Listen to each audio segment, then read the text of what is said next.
The Daily Code Snippet.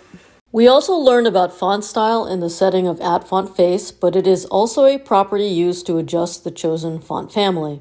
Font style indicates if a font is styled as normal, italic, or oblique face. Italic fonts are cursive and use less horizontal space. Oblique fonts are just sloped versions of the regular font.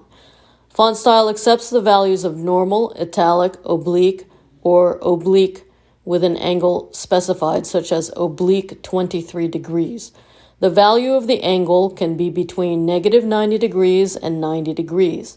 If no angle is specified, the default is 14 degrees.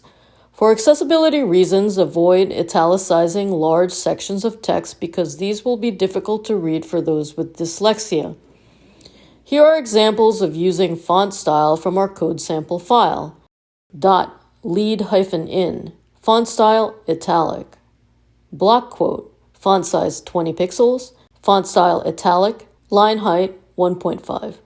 Here are some adjustments using the block quote element and a span element with the lead-in class. We are using placeholder lorem ipsum text. We have also shortened the text for display purposes here.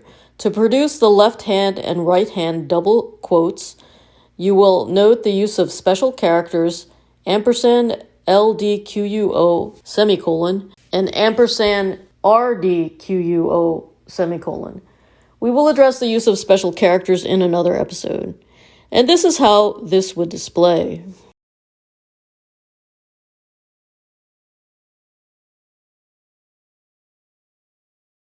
Presented by Designers Learn Code.